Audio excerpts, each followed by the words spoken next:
गुरुर्ब्रह्मा गुरुर्विष्णु गुरुर्देवो महेश्वरा गुरुर साक्षात ब्रह्मा तस्मै श्री गुरुवे नमः। इसका मतलब क्या है?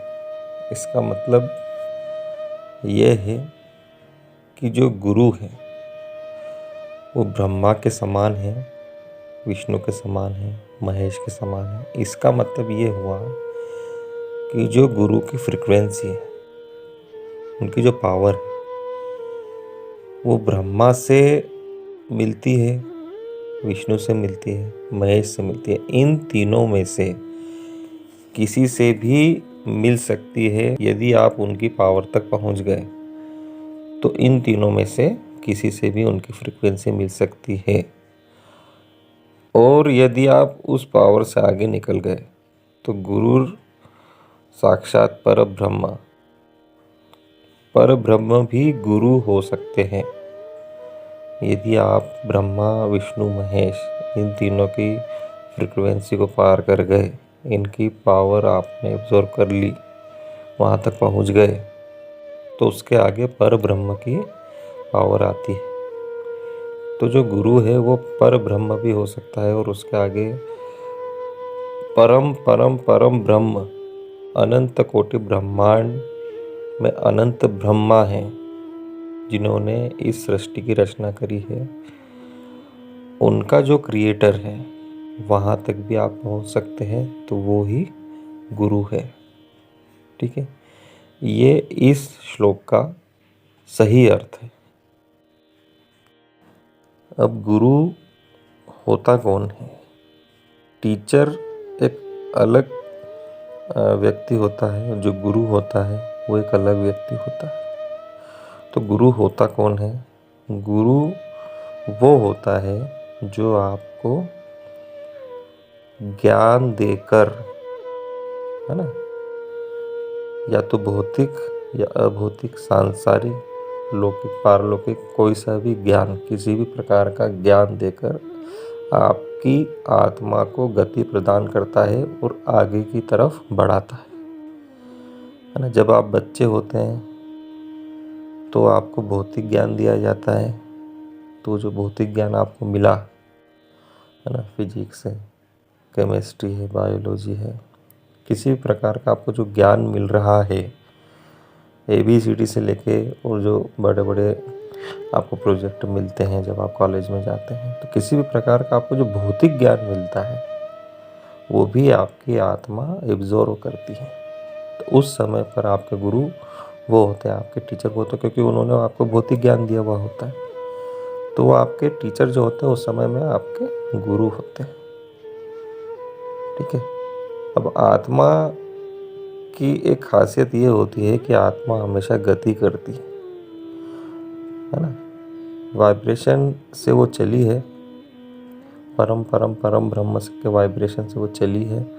वो गति लेते हुए आगे बढ़ रही है और ज्ञान को एब्जॉर्व करती है। आत्मा आगे बढ़ने के लिए उसको ज्ञान की आवश्यकता होती है, तो वो आगे बढ़ती है। तो बचपन में जो उसको ज्ञान मिलता है वो भौतिक ज्ञान मिलता है, सांसारिक ज्ञान मिलता है। और जैसे जैसे वो बड़ा होता है, बच्चा बड़ा होता जाता है, वैसे वैसे उसके ज्ञान की सीमाएं बढ़ती जाती है। तो वो सांसारिक ज्ञान लेने के बाद में ना, इसके बाद का ज्ञान लेना शुरू करता है। मतलब जो आत्मा रहती है वो उसकी डिमांड करती है, ज्ञान की डिमांड करती है, नॉलेज की डिमांड करती है आत्मा, क्योंकि उसको तो गति चाहिए, उसको आगे बढ़ना है, तो उसकी डिमांड करती है। तो उस डिमांड को, पारलौकिक ज्ञान की डिमांड को जो पूरा कर सकता है वही असली गुरु कहलाता है। सांसारिक ज्ञान कुछ समय के लिए होता है, लेकिन उसके बाद में जो पारलौकिक ज्ञान होता है वो स्थायी होता है, धीरे धीरे उसमें बढ़ोतरी होती है। तो वो डिमांड, आपके प्रश्नों के जो उत्तर हैं उनके को सही तरीके से आपको समझा दें, है ना, वही असली गुरु होता है। आपके जीवन को गति प्रदान करने वाला, सिर्फ जीवन नहीं, आपकी आत्मा को भी जो गति प्रदान करता है वही असली गुरु कहलाता है। अब ये तो एक बहुत साधारण स्तर पर आपको बताया है कि गुरु कहलाता कौन है। जो आपको गति प्रदान करता है वो आपका गुरु होता है, आपकी आत्मा को आगे बढ़ाता है वो गुरु होता है। लेकिन यदि इसके रहस्य में आप जाएं, इसके डीप में आप जाएं, तो गुरु कैसे आता है पृथ्वी पर और कैसे शिष्य बनाता है, कौन कौन उसके शिष्य बनते हैं, है ना, इसका अब आपको इसमें उत्तर दिया जाएगा। तो दोस्तों, जैसे कि पहले ही एपिसोड से हम कह रहे हैं कि जो आत्मा रहती है वो गतिमान होती है, वाइब्रेशन के द्वारा वो आगे बढ़ती है। तो आप जब इस पृथ्वी पर आए, जिस भी अंतरिक्ष से आए हैं, जहाँ से भी आए हैं, जिस भी गैलेक्सी से आए हैं, जिस भी सूर्य का आप कण हैं, आपकी आत्मा सूर्य का कण है ना। इसके लिए आपको आत्मा का रहस्य ऐसा एपिसोड बना है और ओरा का रहस्य, इसको देखना चाहिए आपको। तो आप जिस भी गैलेक्सी से आए हैं, जिस भी सूर्य से आए हैं, अनंत सूर्य है इस ब्रह्मांड में, आप कहीं ना कहीं से आए हैं, किसी ना किसी सूर्य के प्रकाश का टुकड़ा आपकी आत्मा है। तो आप ट्रेवल करते हुए, वो जो आत्मा है ट्रेवल करते हुए इस पृथ्वी पर आई है, ठीक है। तो उसको ज्ञान देने के लिए, उसको ज्ञान देने के लिए, उसको नॉलेज देने के लिए, है ना, पारलौकिक ज्ञान देने के लिए, जीवन से संबंधित ज्ञान देने के लिए, उसी सूर्य का एक बड़ा टुकड़ा, यानी कि ज़्यादा पावर वाली आत्मा, उसी सूर्य का बहुत पहले, आपके बहुत पहले इस पृथ्वी पर आता है, ठीक है। और वो जो सूर्य का टुकड़ा, मतलब वो जो आत्मा है, पावरफुल आत्मा होती है। 5 कला, 10 कला, 15 कला, 20 कला, कला में इसकी पावर है, उसको नापते हैं कि कोई सी आत्मा कितने कला की। तो जो पावरफुल आत्मा होती है वो पहले पृथ्वी पर आती है, वो नॉलेज ग्रहण करती है, वो अपने सोर्स से जुड़ती है, वो नॉलेज ग्रहण करती है, वहाँ से ज्ञान प्राप्त करती है ना। और वही नॉलेज जब वो इकट्ठा कर लेती है तो सही समय आने पर, सही समय आने पर, अब इसमें क्या होता है कि सही समय का मतलब ये है कि जो गुरु है उसका भी सही समय होना चाहिए ज्ञान देने का, और आपका भी सही समय होना चाहिए ज्ञान लेने का। तो समय कैसे देखेंगे, तो इसके लिए शरीर का रहस्य ऐसा एक एपिसोड बना है इसी सीरीज़ में, तो आप उसको देखिएगा। तो जब गुरु का सही समय आता है ज्ञान देने का और शिष्य का सही समय आता है ज्ञान लेने का, तब वो नॉलेज ट्रांसफ़र होता है। तो सूर्य से, जिस सूर्य से चली है वो आत्मा, वो पावरफुल आत्मा, वो पहले पृथ्वी पर आती है, वो नॉलेज लेती है। अब एकदम से नॉलेज तो मिलता नहीं है, धीरे धीरे उसके आत्मा के ज्ञान चक्षु खुलते हैं। जब वो अपने सोर्स से जुड़ती है तो उसको पता पड़ता है, अपने प्रकाश के स्रोत से जुड़ती है, जब उसको पता पड़ता है कि वो कौन है, क्या कर रही है। पैदा होते से पता नहीं पड़ता। आप किसी भी धर्म गुरु को भी देखेंगे ना, तो पैदा होते से गुरु नहीं बनता है, वो एक समय आने पे बनता है। तो जब उसका समय आता है, जब उसके ज्ञान चक्षु खुलते हैं, तब उसको नॉलेज मिलता है कि सही क्या है, गलत क्या है, जीवन में कैसे उन्नति की जाए, समस्याओं से कैसे लड़ा जाए। तो वो नॉलेज पहले वो आत्मा लेती है ना। अब उसकी जो कैपेसिटी है, मान लो 10 कला की है, 15 कला की, 20 कला की, 100 कला की, जितनी उसकी कैपेसिटी है वो उतना वहाँ से नॉलेज लेती है, उतना वो जानती है। नॉलेज का मतलब जानना, जान जाती है वो कि समस्याएं क्या होती है, उनका समाधान कैसे किया जाता है, पारलौकिक समस्याएं क्या होती है, उनका समाधान कैसे किया जाता है। तो जो सबसे पहले जो पावरफुल आत्मा आती है वो नॉलेज लेती है, ग्रहण करती है, फिर उसी सूर्य में से बाकी की जो आत्माएं निकलती है और पृथ्वी पर आती है। उस आत्मा के बाद में आने वाली जो पृथ्वी पर आती है, जन्म लेती है, तो वो जो आत्मा है उनको नॉलेज ट्रांसफ़र करती है। समझे आप? पहले पावरफुल आत्मा आती है, उसके बाद में उससे कम पावरफुल आत्मा आती है तो उनको नॉलेज देती है, फिर उससे कम पावरफुल आत्मा आती है, फिर उससे कम पावरफुल आत्मा आती है। तो ये जो नॉलेज है वो ट्रांसफ़र होता जाता है, होता जाता है, होता जाता है। ठीक है। सबसे पावरफुल आत्मा जो आती है वो नॉलेज देती है, उससे कम पावरफुल आत्मा आती है उनको देती है, आत्मा को देने के बाद में जो उससे कम पावरफुल आती है उनको देती है ना। अब ये कोई एक दो पीढ़ी की बात नहीं होती है, ये सदियों से ऐसा चला आ रहा है ना। अब सनातन धर्म में यदि आप देखेंगे तो हमारे जो ऋषि मुनि हैं उन्होंने नॉलेज लिया, उन्होंने उसको आगे ट्रांसफ़र करा, है ना। फिर जिसने उनसे नॉलेज लिया उन्होंने उसको आगे ट्रांसफ़र करा, है ना। तो ये पीढ़ी दर पीढ़ी दर पीढ़ी जो नॉलेज है वो चलता जाता है। अब आत्मा की कैपेसिटी जितनी होती है वो उतना नॉलेज लेती है। जैसे जो सबसे प्रथम गुरु होता है किसी भी संप्रदाय का, किसी भी मठ का, है ना, किसी भी धर्म का, जो सबसे पहला जो गुरु होता है वो सबसे ज़्यादा नॉलेज उसके पास होता है। मान लीजिए कि उसके पास एक समुद्र भर के नॉलेज है उसके पास, है ना। एक कैपेसिटी मान लीजिए एक समुद्र भर के उसके पास में नॉलेज है, तो वो पूरा नॉलेज तो दे नहीं सकता। उसका कितना प्रतिशत वो देता है, वो तो देता तो 100% है। किसी भी क्लासरूम में जो टीचर पढ़ाता है तो वो तो अपना 100% पढ़ाता है, सारे बच्चों को एक जैसा पढ़ाता है। लेकिन सबको 100 में से 100 नंबर नहीं आते, कुछ फेल भी हो जाते हैं। तो उनकी कैपेसिटी कितनी है इस पर डिपेंड करता है कि नॉलेज लेने वाले की कैपेसिटी कितनी है, इस पर डिपेंड करता है कि वो कितना आगे बढ़ेगा, कितना चीज़ों को समझ पाएगा, ठीक है। तो जो सबसे पहला गुरु होता है उसके पास समुद्र बराबर का नॉलेज है, तो जब वो देता है तो जो लेने वाला है कोई एक भी हो सकते हैं, दो भी हो सकते हैं, बहुत सारे हो सकते हैं। उस सौर मंडल से आने वाली जो दूसरी पीढ़ी है उनकी बात कर रहा हूँ, तो वो कितना नॉलेज लेते हैं इस पर डिपेंड करता है कि वो आगे कितना ट्रांसफ़र करेंगे। एक समुद्र से मान लीजिए कि उन्होंने जो है कि 5 नदी के बराबर नॉलेज लिया, अब वो उसको आगे ट्रांसफ़र करेंगे तो जो 5 नदी में से आगे जाएंगे तो वो तालाब पर आ जाएंगे कि उन्होंने जितना लिया। और जो सामने आगे आने वाली पीढ़ी, क्योंकि उनकी आत्मा तो कमज़ोर होती है ना, जो बाद में आती है उनकी आत्मा कमज़ोर होती है, इतनी पावरफुल नहीं होती कि वो इतना नॉलेज ले ले, इतना प्रकाश, ज्ञान का प्रकाश अपने अंदर संभाले, ठीक है। तो कमज़ोर होती जाती है तो नॉलेज की जो कैपेसिटी है वो कम होती जाती है, ठीक है। तो वहाँ से जो नॉलेज चला है पहले गुरु से, वो पहले बहुत ज़्यादा होता है क्योंकि वो डायरेक्ट अपने सोर्स से जुड़ती है और उसकी कैपेसिटी ज़्यादा होती है। उसके बाद में जब वो आगे ट्रांसफ़र करती है तो उसकी कैपेसिटी कम होती है, और आगे करती है तो और कम होती है, और आगे करती है तो कम होती जाती है, होती जाती है।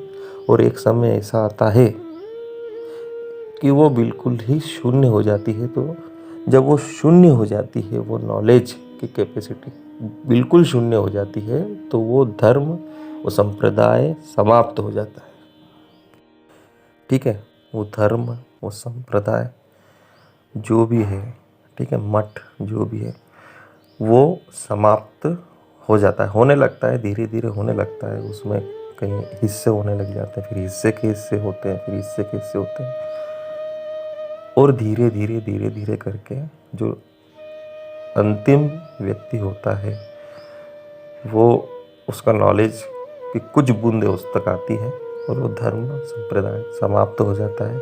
और उसके बाद की जो पीढ़ी उस सूर्य से आ रही है तो वो फिर दूसरा गुरु ढूंढती है, ठीक है, जो उनको सही नॉलेज दे। तो इस संबंध में ऐसे काम होता है ना।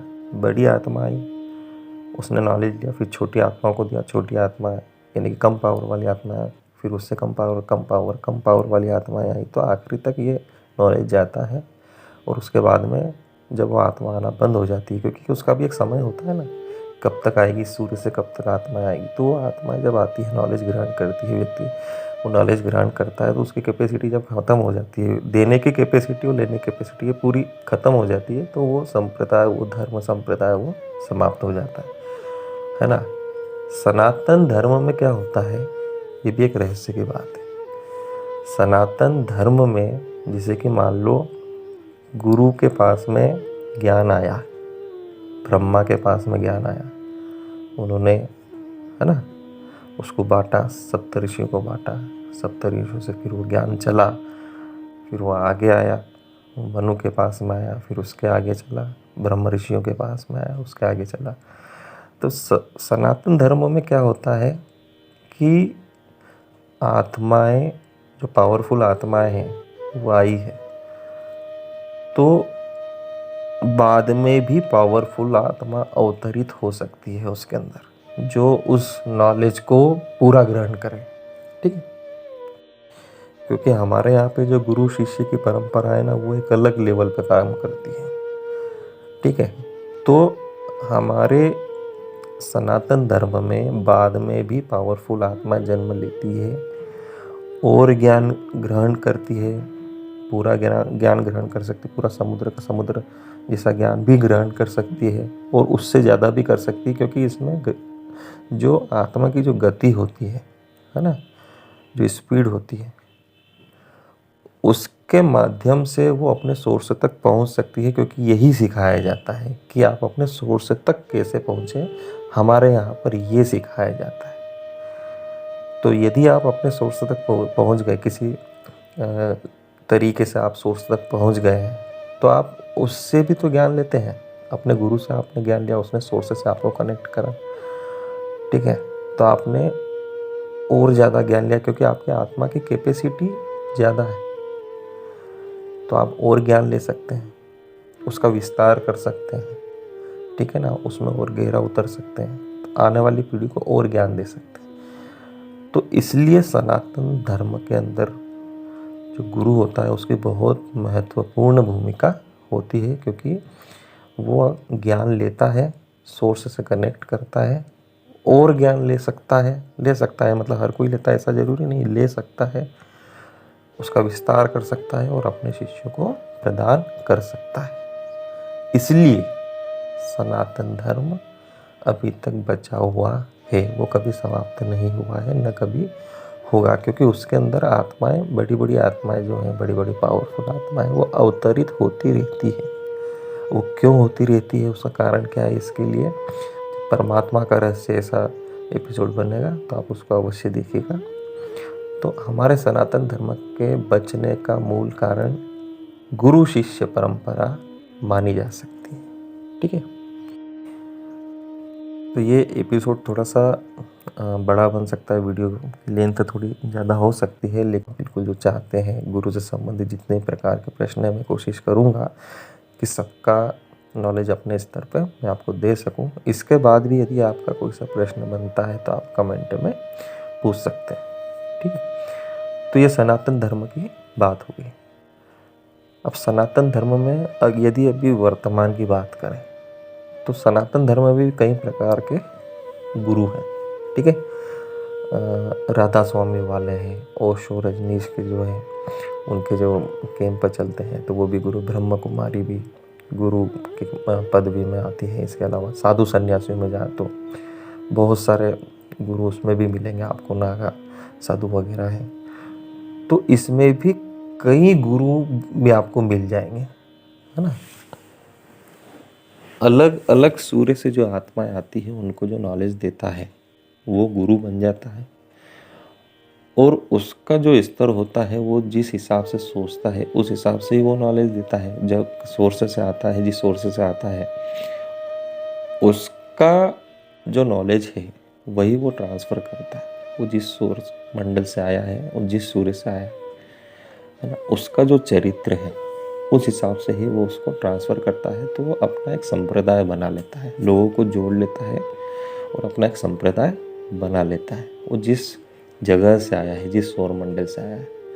ठीक है ना। अब ऐसा ज़रूरी नहीं कि हमेशा अच्छे सौर मंडल से ही आप आए, अच्छे सूर्य से ही आपकी आत्मा आई है। हर किसी की आत्मा अलग अलग जगह से आती है, अलग अलग जगह से आती तो अलग अलग ज्ञान लेके आती है ना। क्योंकि ज्ञान अनंत है, ज्ञान अनंत है, क्योंकि वो ईश्वर का रूप है एक तरीके से। तो जब ईश्वर अनंत है तो ज्ञान भी अनंत है, अनंत प्रकार का ज्ञान है। तो अलग अलग सौर मंडल, अलग अलग गैलेक्सी, अलग अलग यूनिवर्स से जो आत्माएं आती है, उनके पास अलग अलग प्रकार का ज्ञान होता है, अलग अलग प्रकार का ज्ञान होता है। ठीक है ना। वही ज्ञान वो देने लगते हैं, और जो उनसे प्रभावित होते हैं वो उनके शिष्य बनते चले जाते हैं। ठीक है। अब इसके अंदर समय का भी एक बहुत बड़ा रहस्य है कि जो पावरफुल आत्मा अभी आई है थोड़े समय पहले, उनकी पावर अभी ज़्यादा है।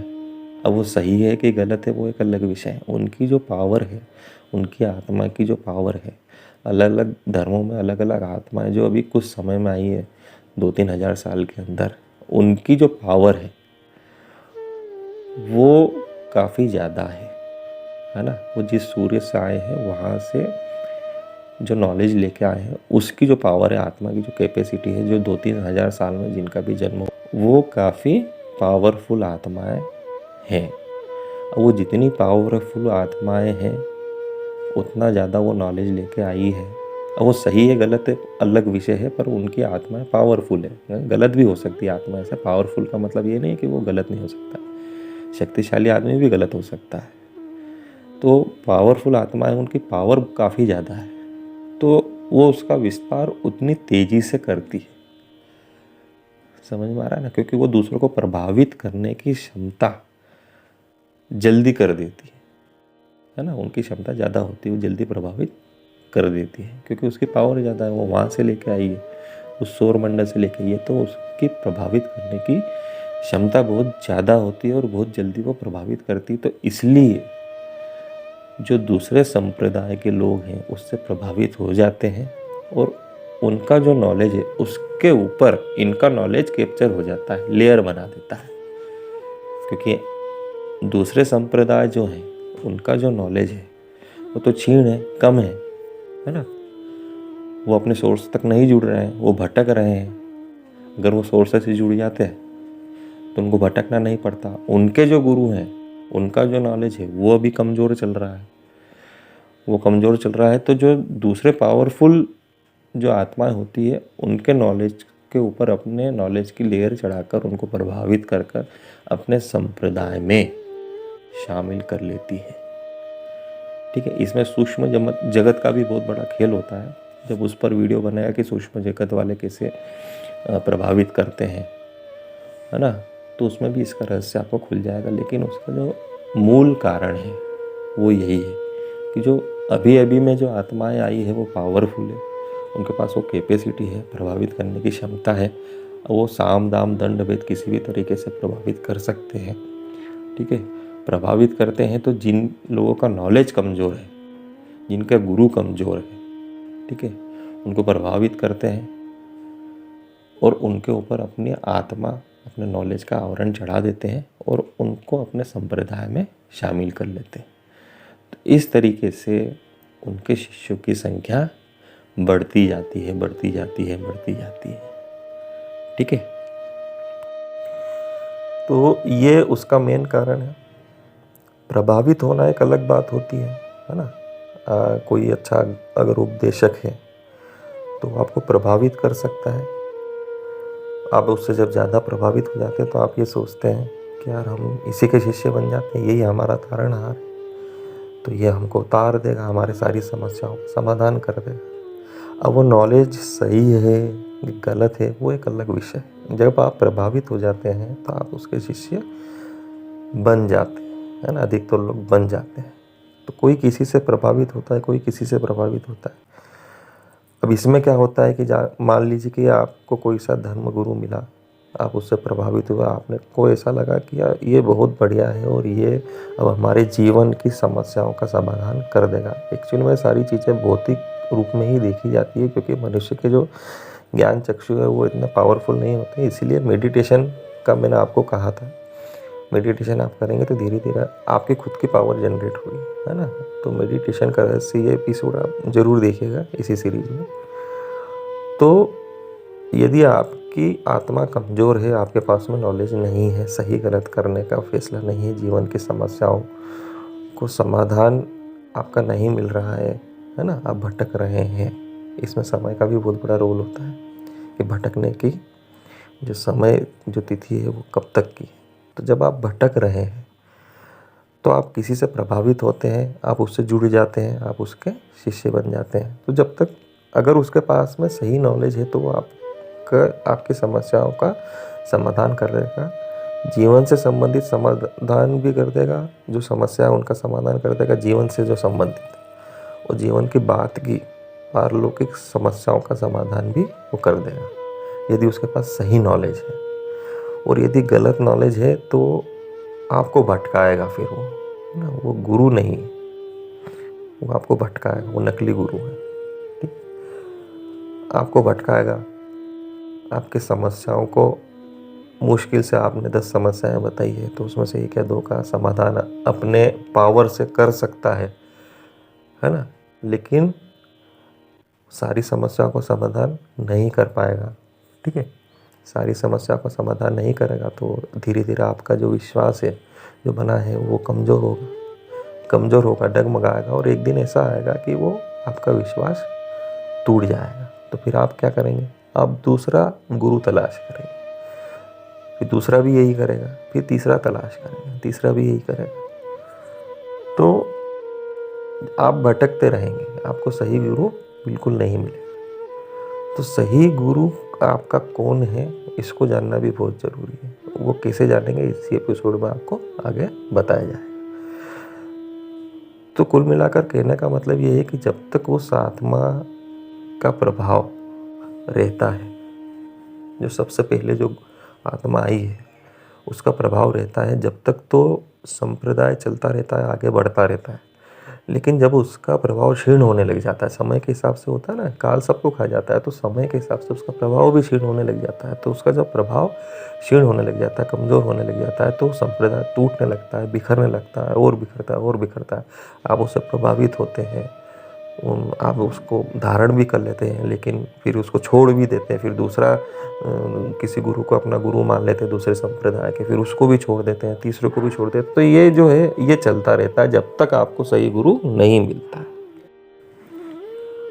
तो जो गुरु है आपके जीवन की समस्याओं का समाधान करें, आपकी लौकिक पारलौकिक दोनों प्रकार की समस्याएं जो भी रुकावट आ रही है उसका समाधान करे, वही असली गुरु होता है।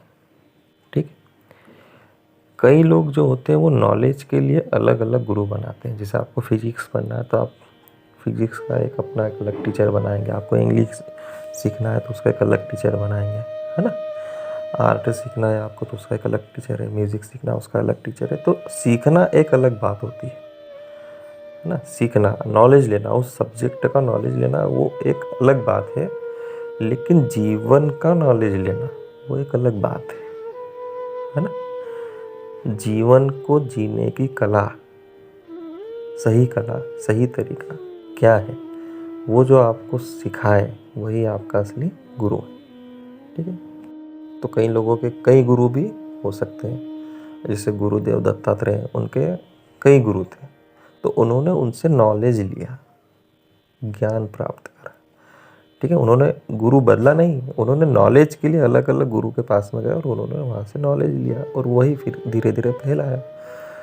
ठीक है, तो अलग अलग गुरु भी हो सकते हैं, अलग अलग आपको जो ज्ञान देते हैं वो टीचर हो सकते हैं, गुरु हो सकते हैं, लेकिन जो जीवन जीने की कला आपको बताए, सही गलत का फैसला करने की क्षमता आप में पैदा कर दे, वही असली गुरु है। जैसे साइकिल चलाना आपने सीखा होगा ना, बचपन में आप सिखाते होंगे, तो आप कैसे सिखाते हैं? जो बच्चा रहता है वो साइकिल पर बैठता है, आजकल तो क्या है कि 2 पहिए पीछे एक्स्ट्रा भी लगा देते हैं, लेकिन पहले ऐसे नहीं होता था। जो साइकिल पे बैठता है उसको चलाते हैं, हाथ से उसको पकड़ते हैं, पहले उसकी सीट पकड़ते हैं, है ना। फिर धीरे धीरे जो बच्चा है वो चलाता है, जब वो चलाता है तब उसकी सीट पकड़ के रखते हैं। फिर आपको ऐसा लगता है कि बैलेंस करना सीख रहा है तो आप उसको छोड़ देते हैं, तो कुछ देर तक वो चलाता है, फिर गिर भी सकता है, गिर भी जाते हैं काफ़ी बच्चे, आप भी गिरे होंगे कभी।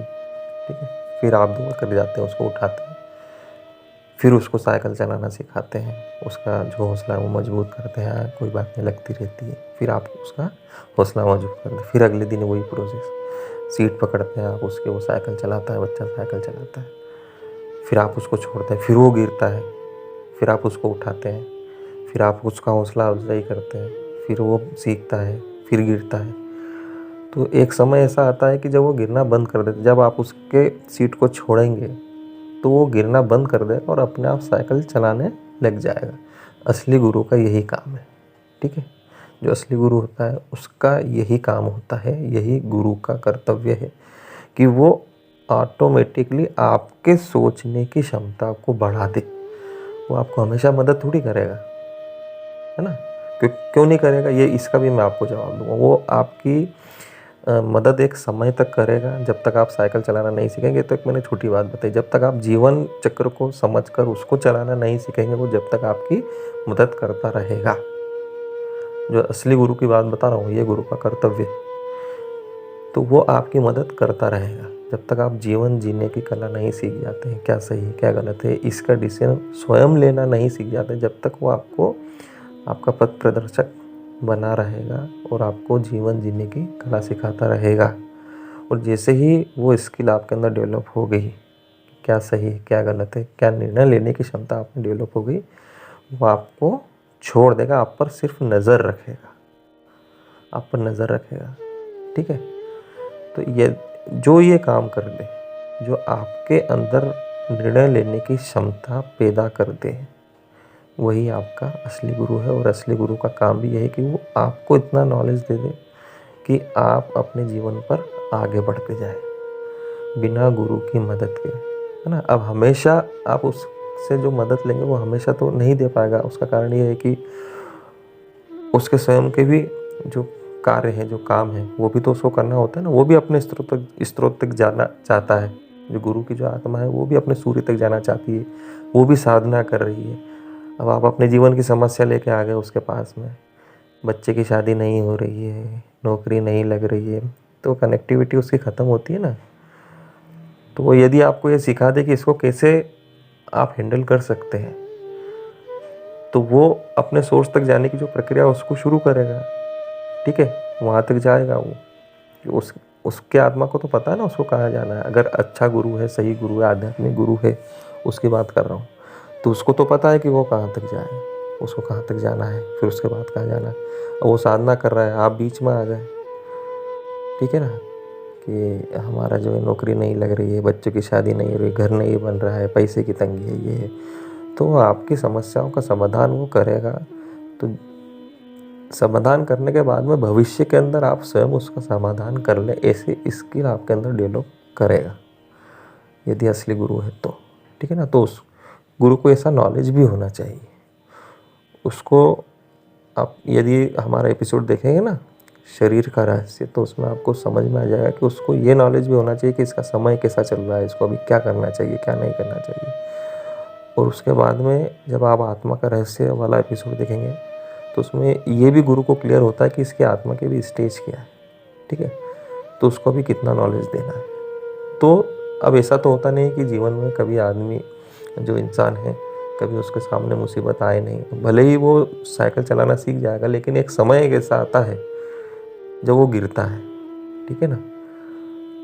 तो समय समय पर वो उसका मार्ग प्रदर्शित करता रहे। और मनुष्य को भी ऐसा करना चाहिए कि समय समय पर गुरु के पास में जाए, रोज़ नहीं जाए। रोज़ जाएंगे तो खींच जाएगा वो, क्योंकि उसके स्वयं के भी एक यात्रा चल रही है। रोज़ नहीं जाए, जो जो खास समस्या है वही लेकर जाए। तो ये शिष्य का कर्तव्य होता है, ये शिष्य का कर्तव्य है कि वो स्वयं के अंदर ऐसी स्किल पैदा करे, ठीक है, किस जीवन की समस्याओं का समाधान स्वयं करने लग जाए।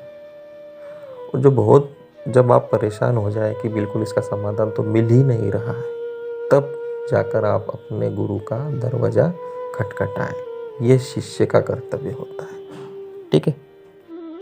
जैसे आपने देखा होगा ना, जो देवताओं के जो गुरु हैं, गुरुदेव बृहस्पति, जो बृहस्पति देव है, वो क्या करते हैं, देवताओं की समस्याओं का समाधान करते हैं। जो हमारा बृहस्पति ग्रह है, ठीक है ना, उसका भी काम क्या है, वो बहुत सारी जो नेगेटिव एनर्जी है आती है, वो अपने गुरुत्वाकर्षण बल के द्वारा उसको अपने अंदर समा लेता है। पृथ्वी सौरमंडल के आसपास, पृथ्वी के आसपास एक ऐसी लेयर बना देता है कि जो नेगेटिव एनर्जी आती है दूसरे सौरमंडल से, है ना, वो गुरु की तरफ खींची चली जाती है, यानी कि बृहस्पति ग्रह की तरफ खींची चली जाती है। इसीलिए बृहस्पति को देवताओं का गुरु कहा जाता है। देवताओं का गुरु है ना, क्योंकि वो उन तक आने वाली जो नेगेटिविटी है, जो गलत चीज़ें हैं, उनको अपने गुरुत्वाकर्षण बल यानी कि अपने ज्ञान के माध्यम से खींच लेता है, मतलब दूर कर देता है, और उनकी समस्याओं का समाधान हो जाता है। यही होता है ना, गुरुदेव बृहस्पति का काम ये है। और बृहस्पति ग्रह जो हमारे सौर मंडल में, उसका भी काम ये है। वो काम कैसा करता है, बहुत सारी जो नेगेटिव एनर्जी जो चलती है ना, काली दुनिया से चलती है। काली दुनिया का रहस्य एक एपिसोड बनेगा, जरूर देखेगा। काली दुनिया से जो नेगेटिविटी चलती है उसको एब्जॉर्व कर लेता है। इतना उसका गुरुत्वाकर्षण बल इतना पावरफुल है कि उनको ऐसी जो लेयर आती है उनको वो अपने अंदर समा लेता है। ये गुरु का काम है। जो दैत्याचार्य शुक्रदेव हैं, दैत्यों के जो आचार्य हैं शुक्रदेव, वो उनके गुरु हैं, है ना। वो उनको वैसा नॉलेज देते हैं। सबके अलग अलग सब्जेक्ट होते हैं, तो उनको वैसा नॉलेज देते हैं, उनको बढ़ाने का काम करते हैं, उसके नॉलेज को बढ़ाते हैं। असुरों के जो नॉलेज है उसको बढ़ाते हैं, उनको पावर देने का काम करते हैं, उनको सही निर्णय लेने की क्षमता बताते हैं कि कैसे सही निर्णय लिया जाए। महामृत्युंजय मंत्र की खोज शुक्राचार्य ने ही की थी, ठीक है ना। उनको इतना नॉलेज है। तो मृत्यु से जीवन निकालने की क्षमता भी वो रखते हैं, मृत्यु को वापस से जीवित करने की क्षमता भी रखते हैं। ऐसे ऐसे गुरु भी हैं शुक्राचार्य के पास। वो विद्या है, विद्या है यहाँ पे ना, नॉलेज मतलब विद्या है उनके पास में। तो जो गुरु होता है वो आपकी समस्याओं को खींचता है, ठीक है, और उस समस्या का समाधान आप तक पहुंचाता है। तो जो ये ऐसा कर दे वही सही गुरु है, ठीक है। अब इसमें भी एक रहस्य की बात यह है, जो समय होता है ना, तो शिष्य पे भी उसके नियम अप्लाई होते हैं और गुरु पर भी होते हैं, ठीक है। समय पर, समय का जो नियम होता है, समय का एपिसोड बनेगा ना जब समय का रहस्य, तो उसमें आपको ये बातें भी क्लियर हो जाएगी, उसको भी आप अवश्य देखिएगा। तो समय के जो नियम होते हैं वो गुरु पर भी अप्लाई होते हैं कि उसका समय कैसा चल रहा है। गुरु का यदि खराब समय आ गया, है ना, अब जैसे मान लीजिए कि 1000 शिष्य हैं उस गुरु के, और उस गुरु का समय खराब आ गया, तो समझ लो कि उन 1000 जो शिष्य हैं, जो चेले हैं उसके, उन सबका समय खराब आ गया। क्योंकि गुरु वो होता है कि जो आपकी समस्याओं को छानता है और आप तक उसका अंश मात्र पहुंचाता है। आपके पास में बहुत बड़ी समस्या आ रही है तो वो उसको छान देता है, उसको एब्जॉर्व कर लेता है, और आप तक कुछ बूंद ही पहुंचती है यदि पावरफुल गुरु है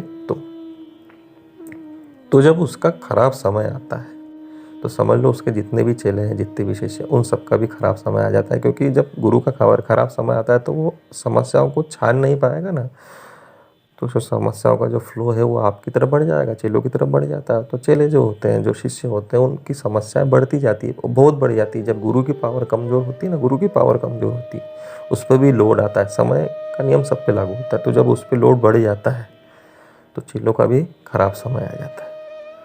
लेकिन जो चेले होते हैं, शिष्य होते हैं, वो गुरु की समस्या का समाधान नहीं कर सकते। गुरु की समस्या का समाधान गुरु का गुरु करता है। फिर उसको अपने सोर्स से जुड़ना पड़ता है, वहाँ से पावर लेनी पड़ती है। मेडिटेशन का रहस्य आप ये एपिसोड देखिए, तो वहाँ से जब वो पावर लेता है तो उस समस्या का समाधान होता है ना। तो ये एक प्रोसेस होती है। शिष्य का खराब समय गुरु दूर करता है, उस गुरु का खराब समय उसका गुरु दूर करता है, उसका जो खराब समय उसका गुरु जो होता है वो दूर करता है। तो सबकी जो समस्या होती है उनका जो समाधान होता है वो ब्रह्म करता है, ठीक है ना। ब्रह्मा विष्णु महेश ये करते हैं। इनकी जो समस्या होती है पर ब्रह्म करता है, महाशिव जिसको बोलते हैं। और उनकी जो समस्या होती है महाशिव, है ना, परमात्मा वो उसको दूर कर सकती है। तो जब इनका समय खराब आता है तो ये होता है, ठीक है। ये भी एक रहस्य की बात है। और सनातन धर्म में क्या है कि आत्माएं जन्म लेती रहती हैं, बड़ी बड़ी पावरफुल आत्माएं जन्म लेती रहती हैं, तो वो शिष्यों की समस्याओं का समाधान करती है ना। सनातन धर्म को आशीर्वाद है। क्यों आशीर्वाद है? सनातन धर्म का जो रहस्य उसमें बताया जाएगा आपको।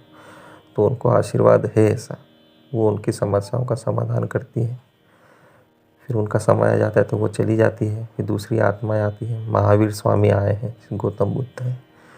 तो ये क्या है कि ये सारी चीज़ें बताते हैं समस्याओं का समाधान कर अपने अपने स्तर पे बताते हैं। जिस सूर्य से आए हैं उसका ज्ञान कैसा है वैसा वो ज्ञान देते हैं। लेकिन जो हमारे अंतिम गुरु है, मैं ऐसा मानता हूँ, मेरा ऐसा मानना है, हो सकता है आप इसको स्वीकार करें नहीं करें, लेकिन मेरा ऐसा मानना है कि सनातन धर्म के जो अंतिम गुरु हैं वो है श्री कृष्ण। भगवान श्री कृष्ण हमारे अंतिम गुरु हैं। योगीराज भगवान श्री कृष्ण वही हमारे अंतिम गुरु। अब वो क्यों हैं?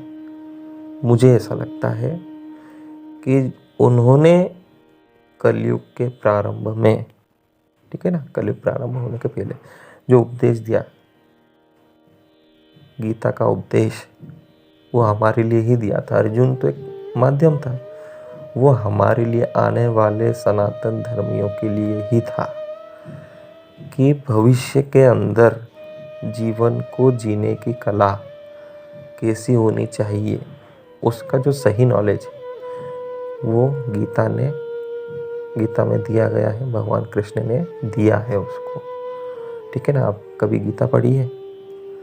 गीता पढ़ना भी इतना आसान नहीं है। ये भी एक मैं आपको बात बताता हूँ, गीता भी एक बहुत रहस्यमय चीज़ है, एक दो बार में समझ में नहीं आती। जब आप उसके सोर्स से यानी श्री कृष्ण से जुड़ जाते हैं भावनात्मक रूप से, है ना। मेडिटेशन का रहस्य इसमें बताया था कि जब आप भावनात्मक रूप से आपसे जुड़ेंगे तो आपकी जो तरंग दैर्ध्य है वो उससे टकराएगी, है ना, उस तरंग दैर्ध्य से मैच होगी, ठीक है ना, वो उसको कैच करेगा। आप जब आपके सिग्नल जब पावरफुल रहेंगे ना भावनात्मक रूप में, आप जब जितने स्ट्रॉन्ग तरीके से जुड़ेंगे श्री कृष्ण से, तब जाकर आपको गीता का रहस्य समझ में आएगा। गीता ज्ञान आपको थोड़ा बहुत समझ में आएगा। पूरा गीता ज्ञान तो आज तक समझ भी नहीं आया, मुझको लगता है अर्जुन के बाद किसी ने समझा ही नहीं, है ना, क्योंकि एब्जॉर्व करने की क्षमता नहीं है ना।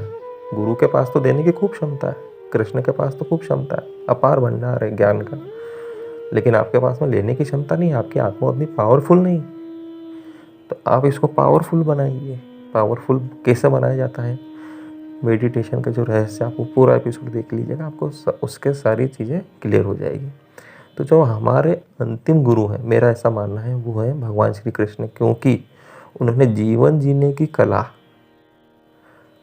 भौतिक ज्ञान, पारलौकिक ज्ञान, है ना, लौकिक ज्ञान और अलौकिक ज्ञान, पारलौकिक ज्ञान, इसके बारे में जो नॉलेज दिया है वो पूरा नॉलेज है। यदि आप ये दोनों चीज़ें समझ गए और इनमें तालमेल बिठाना सीख गए तो आपके जीवन में परेशानी वगैरह जो आएगी, अब ऐसा मैं बिल्कुल नहीं बोलूँगा कि नहीं आएगी, आएगी, समय के हिसाब से आती, आप उसका समाधान करना सीख जाएंगे। आप समस्या को समझना सीखेंगे। और बहुत सारे लोगों के साथ यही होता है, वो समस्या को समझते ही गलत तरीके से। समस्या का कारण क्या है, मूल कारण क्या है?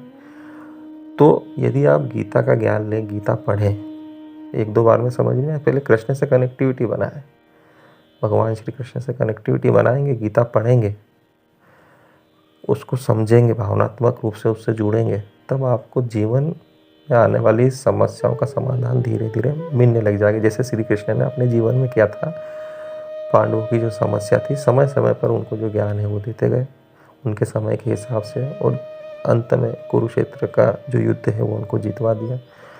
तो ये ज्ञान आपको श्री कृष्ण से मिलता है, गीता से मिलता है। तो मेरा ऐसा मानना है कि हमारे सनातन धर्म के जो अंतिम गुरु हैं वो भगवान श्री कृष्ण है। मैं उनको ऐसा मानता हूँ, ठीक है, क्योंकि उनके बाद में जितने भी गुरु आए हैं सब उन्हीं से ही नॉलेज लेके और उसको अपने शब्दों में बयान करके और दूसरों को ज्ञान देते हैं। तोड़ मड़ोड़ के जो भी है वो अपना एक नज़रिया बताते हैं, लेकिन जो सोर्स है वो गीता है। गीता से ही नॉलेज निकलता है, वही चीज़ वो बताते हैं अलग शब्दों में, पर सोर्स जो है वो मेन सोर्स है वो गीता है, और उसका जो सोर्स है वो श्री कृष्ण है। श्री कृष्ण हमारे अंतिम गुरु हैं, मेरा ऐसा मानना है। आप इसको मान सकते हैं, नहीं भी मान सकते हैं, लेकिन मैं तार्किक रूप में आपको बता रहा हूँ, ठीक है। तो कभी जीवन की में समस्या आए तो गीता का नॉलेज आपको होना बहुत ज़रूरी है। मुख्य बात है, उनका नॉलेज तो आपको होना ही चाहिए, तो आप उससे का समाधान ढूंढेंगे और आपको मिल जाएगा, क्योंकि आपका सोर्स से कनेक्टिविटी बन जाएगी, समाधान ऑटोमेटिक आपको मिल जाएगा उसका, ठीक है ना। तो मेरा ऐसा मानना है। अब दूसरी बात कि गुरु शिष्य में जो बॉन्डिंग होती है वो कैसी होती है, कैसे होना चाहिए। ये भावना का खेल है। यदि आप भावनात्मक रूप से अपने गुरु से जुड़े हुए हैं तो आपकी बॉन्डिंग काफ़ी स्ट्रॉन्ग रहेगी, आपके सिग्नल उतनी पावरफुल तरीके से जाएंगे, आपकी फ्रीक्वेंसी वैसी रहेगी, आपके गुरु की फ्रीक्वेंसी उसको कैच कर लेगी। कई कई गुरु इतने पावरफुल होते हैं कि जो मेडिटेशन से यहाँ बैठे हुए हैं और जो 1 लाख किलोमीटर दूर भी अगर कोई बैठा हुआ है तो वहाँ से उसके जो सिग्नल है उसको पकड़ लेते हैं और तुरंत यहाँ से आदेश देते हैं और यहाँ से उसका समाधान कर देते हैं। ऐसे पावरफुल गुरु भी होते हैं हमारे यहाँ। तो बहुत बड़े जो योगीचार्य होते हैं, जो योग साधना करते हैं, वो ऐसा करते हैं, सूक्ष्म जगत में रह के और वहाँ से उनकी फ्रिक्वेंसी पकड़ते हैं अपने शिष्यों की। उनको समझ में आ जाता है अगर उनकी बॉन्डिंग स्ट्रॉन्ग है तो, है ना। तो गुरु की और शिष्य की जो बॉन्डिंग है वो स्ट्रॉन्ग होनी चाहिए और ये शिष्य पर डिपेंड करता है। गुरु की फ्रीक्वेंसी तो काफ़ी ज़्यादा है, आपकी फ्रीक्वेंसी उससे मैच कैसे करना है आपको, ये आप पर डिपेंड है, ठीक है ना। सूक्ष्म जगत में काफ़ी गुरु अभी भी हैं, सूक्ष्म जगत में आत्माएं अभी भी मौजूद है। हो सकता है भगवान श्री कृष्ण की आत्मा भी हो, अभी हो, परम धाम में है वो आत्मा, है ना। जो परमात्मा का रहस्य जब एपिसोड बनेगा उसमें बताएंगे, कृष्ण की आत्मा है, राम की आत्मा है, ये अपने अपने लोकों में विचरित करती है, विचरण है इनका, ये अभी भी है। आपका उनसे कनेक्शन कैसा है। कहीं सूक्ष्म जगत के गुरु अभी भी है, ठीक है ना। वो तपस्या कर रहे हैं हिमालय पर, अलग अलग जगहों पर बैठ के, कब गुफा में कर रहे हैं, कोई पानी में कर रहा है, अलग अलग जगह बैठ कर सूक्ष्म रूप में वो अभी मौजूद है और वो तपस्या कर रहे हैं। जब आपकी फ्रीक्वेंसी बढ़ जाएगी, उसकी जो सिग्नल है वो बढ़ जाएंगे, इतने पावरफुल हो जाएंगे कि आप उनसे कनेक्टिविटी बढ़ा लेंगे, उनकी जो फ्रीक्वेंसी है उसे मैच कर लेंगे। वो जितनी जल्दी कर लेंगे उतनी जल्दी वो आपसे कनेक्शन करके आपको समस्या का समाधान बता देंगे। तो आप किसी से भी जुड़े, सही गुरु की बात कर रहा हूँ, है ना, जादूगरों की बात नहीं कर रहा हूँ कि जो जादू दिखाते हैं, जादूगरों की बात नहीं कर रहा हूँ, जो सही गुरु से आप जुड़ेंगे, ठीक है, उनसे आपकी बॉन्डिंग बनाएंगे, भावनात्मक रूप से आप उनसे जुड़िए, भावनात्मक रूप से, जैसे मीरा जुड़ी थी कृष्ण से, ठीक है ना। भावनात्मक रूप से आप जुड़िए, भावनात्मक रूप से। जब मीरा जुड़ी कृष्ण से तो जो जहर का प्याला था वो भी अमृत हो गया था, अमृत बन गया था वो, तभी तो मीरा का नाम आज तक लिया जाता है, अमृत पान कर लिया उन्होंने। तो उनके जो सिग्नल थे, मीराबाई के जो सिग्नल थे वो इतने पावरफुल थे, कृष्ण को वहाँ हाजिर होना पड़ता था, वहीं रहना पड़ता था, ठीक है ना। फिर वो एक स्वरूप हो गया, वो फिर एक अलग विषय है, पर मैं आपको बता रहा हूँ कि बॉन्डिंग कैसी होनी चाहिए। तो बॉन्डिंग इतनी स्ट्रॉन्ग होनी चाहिए कि आपकी जो फीलिंग है, आपकी जो भावना है, आपके गुरु से मिलना चाहिए और उसको कमज़ोर नहीं होना चाहिए, ठीक है ना। अविश्वास उसका कारण होता है, जीवन में समस्या आती है ना, तो अविश्वास पहले पैदा होता है गुरु के लिए। सबसे पहले जब खराब समय आता है, जब राहु काल आता है, समय खराब आता है ना, तो सबसे पहले जो आपका जो गुरु है वो आपसे दूर जाता है। इस समय का रहस्य इसमें बताएंगे आपको। जो आपका जो जिसने लेयर बना रखी है अपनी, है ना, अपने नॉलेज की आपके ऊपर, सबसे पहले वो टूटती है खराब समय आने पर। तो आप अपने गुरु से दूर जाते हैं, शारीरिक रूप से भी आप उनसे दूर जाते हैं, मिलना जुलना बंद हो जाता है, मानसिक रूप से भी दूर जाते हैं। तो जब भी आपके जीवन में ऐसा होने लग जाए ना कि आप अपने गुरु से नहीं मिल रहे हैं या गुरु की समाधि पे नहीं जा रहे हैं, समाधि पे जाना भी एक उसके प्रोसेस है ना, या मानसिक रूप से जुड़ नहीं पा रहे, तो समझ लीजिए कि आपका खराब समय आने वाला है। गुरु आपसे दूर हो रहा है यानी कि आपका खराब समय आने वाला है, ठीक है ना। ये इंडिकेशन है उस चीज़ का। जो ज्योतिष समझते हैं ना, ज्योतिष शास्त्र समझते हैं, उनको पता होता है कि इसका खराब समय आने वाला है, इसकी राहु की दशा चालू हो गई है, शनि की हो गई है, केतु की हो गई है, अब दूर जाएगा, गुरु से दूर जाएगा। तो जो गुरु से दूर जाने का आप सोचें, ये किसी कारणवश नहीं मिल पाए, शारीरिक रूप से नहीं मिल पाए उनसे, मानसिक रूप से नहीं मिल पाए, ठीक है ना, जो आप उनको पूजा पाठ करते हैं, गुरु का यदि नाम लेते हैं, उन्होंने जो मंत्र दिया उसका जाप करना बंद कर देते हो, आप समझ लीजिए आपका खराब समय दस्तक दे रहा है आपके दरवाजे पर, ठीक है ना। ये रहस्यमयी बात है। अब इसमें क्या होता है कि गुरु चाहकर भी आपकी मदद नहीं कर पाता, क्योंकि बॉन्डिंग आपकी तरफ से तोड़ दी गई है, सिग्नल आपकी तरफ से भेजना बंद हो गए हैं, वो तो अपनी यात्रा में लगा हुआ है, आपसे सिग्नल नहीं आएंगे तो आपकी मदद करने का भी नहीं आएगा, वो गुरु कभी नहीं आएगा। एक समय तक आएगा, अगर आ भी जाएगा आपसे बहुत ज़्यादा विशेष प्रेम है तो एक समय तक आएगा, लेकिन उसके बाद में आना बंद हो जाए, क्योंकि वो अपनी यात्रा कर रहा है ना, उसको अपने सोर्स तक जाना है। गुरु की आत्मा अपनी यात्रा कर रही है, आपसे सिग्नल नहीं आएंगे तो आपकी तरफ कभी नहीं खिंचाएगी, कुछ समय के लिए खिंचाएगी, उसके बाद में खींचना बंद हो जाएगी। तो गुरु से जो आपकी बॉन्डिंग होती है वो काफ़ी स्ट्रॉन्ग होनी चाहिए। फीलिंग्स, आपकी जो भावना है उस पर डिपेंड करता है। तो आप जिसको भी गुरु बनाएं, यदि वो योग्य व्यक्ति है तो आप उससे बॉन्डिंग ऐसी कर लें कि वो कभी कमज़ोर ना हो। समय पे कमज़ोर हो जाती है, लेकिन उसका भी उपाय होता है। शरीर के रहस्य में बताया गया है, ऐसा एपिसोड बना है, उसको आप देखिए, उसका भी उपाय होता है। तो कुल मिलाकर बात है कि आपकी बॉन्डिंग इतनी स्ट्रॉन्ग होनी चाहिए कि आप जैसे ही कनेक्टिविटी करें वैसे ही गुरु की तरफ से आपको नॉलेज आ जाना चाहिए और आपके जीवन की समस्या का समाधान होना चाहिए। ये जिससे फ़ोन लगाते हैं ना, यहाँ फ़ोन लगाया, यहाँ डायल करा, वहाँ पे किसी ने उठा लिया, लंदन में रहता उसने उठा लिया, न्यूयॉर्क में रहता, जहाँ पर भी रहता वहाँ उसने उठा लिया। मिली सेकेंड में हो जाता है, मिली सेकेंड के 1000 लाख भी इससे। इसमें भी ऐसे ही होता है। आप गुरु को याद करेंगे, आपकी बॉन्डिंग काफ़ी अच्छी है, आप तुरंत हाजिर होते हैं, मतलब कि आपके सूक्ष्म शरीर से कनेक्शन कर लेते हैं और आपको समस्या का समाधान बता देते हैं तुरंत। ठीक है ना। तो आपकी बॉन्डिंग इतनी स्ट्रांग होनी चाहिए। तो कभी भी अपने गुरु पर अविश्वास मत कीजिए, मेरा ऐसा कहना है ना। अविश्वास मत कीजिए कि वो हमारी हेल्प नहीं कर रहे हैं। तो इसका कारण ये है कि आपकी कनेक्टिविटी खराब हो रही है, आप उसको पहले सुधारिए। आत्मा का रहस्य, शरीर का रहस्य, ये दोनों आप एपिसोड जरूर देखिए। कनेक्टिविटी कैसे ख़राब हो रही है, आपकी फ्रीक्वेंसी कैसे डाउन हो रही है, आपका ऑरा कैसे कमज़ोर हो रहा है, सब पूरी नॉलेज पहले आपको दे दिया गया है। तो आप उसको देखिए। आपकी तरफ से ही गलती की गई है तो आप उसको सुधारिए, और उसके बाद में अपने जो गुरु हैं उनसे आप बॉन्ड बनाना चालू कीजिए। आप तक नॉलेज आएगा और आपके जीवन में जो भी समस्या है, किसी प्रकार की समस्या है, उसका समाधान आपको अवश्य मिलेगा। तो विश्वास इसका एक बहुत बड़ा आधार होता है। अपने गुरु पर विश्वास बना के रखिए आप। अब प्रश्न ये भी उठता है कि हम गुरु किसको बनाएं। ये बहुत बड़ा प्रश्न है। बहुत लोगों को ये समझ में नहीं आता कि हम गुरु बनाएं तो बनाएं किसको, क्योंकि आजकल इतने जादूगर घूम रहे हैं गुरु का भेष बनाकर, इनको कुछ भी नॉलेज नहीं है, न तो उनको शरीर का किसी प्रकार का रहस्य पता है उनको, कि जो हमारे साथ शरीर का जो रहस्य चल रहा है, कि समय कैसा चल रहा है, न तो उनको इसका नॉलेज है, ना लौकिक नॉलेज, ना पारलौकिक नॉलेज है, किसी प्रकार का नॉलेज नहीं। बस बातों के धनी हैं, जादूगर हैं। गुरु नहीं है, जादूगर।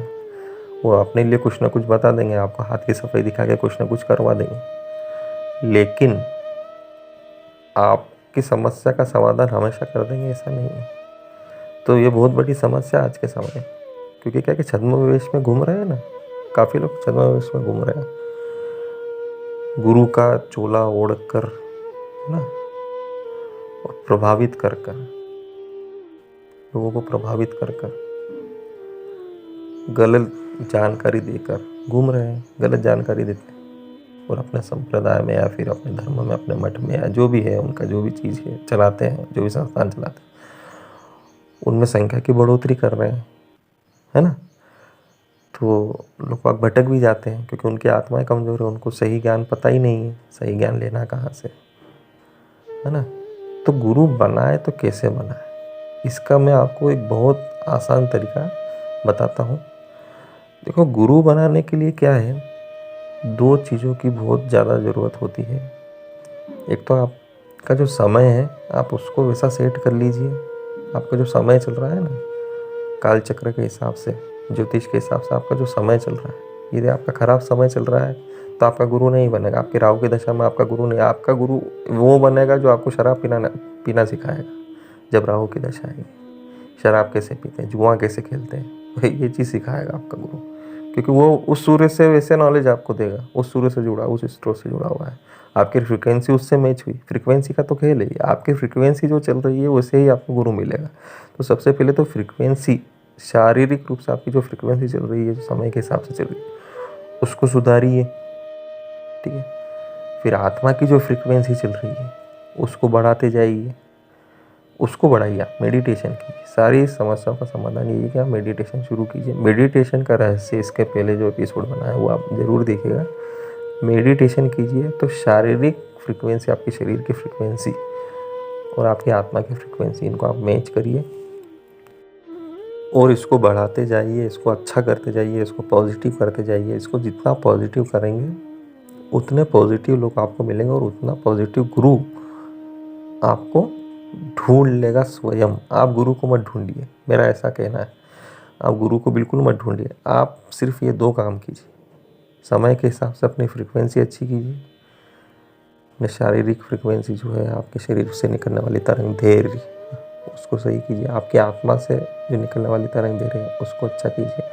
इन दोनों चीज़ को आप अच्छा कर लीजिए मेडिटेशन के द्वारा, ज्योतिष शास्त्र के द्वारा, किसी भी तरीके से आप इन दोनों को अच्छा कीजिए। इसको पॉजिटिव करते जाइए, पॉजिटिव करते जाएंगे, आपकी तरंग दैर्घ्य वैसी हो जाएगी, पॉजिटिव हो जाएगी। तो जो गुरु है, अच्छे गुरु आज भी मौजूद हैं, स्थूल में भी मौजूद हैं और सूक्ष्म में भी मौजूद है। ऐसा नहीं कि बिल्कुल दुनिया वीरान हो गई है, गुरु है ही नहीं, अच्छे गुरु।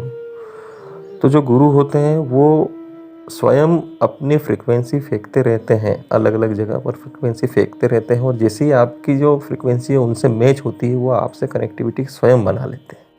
ये रहस्य वाली बात है। आप गुरु को मत ढूंढिए, गुरु आपको ढूंढेगा।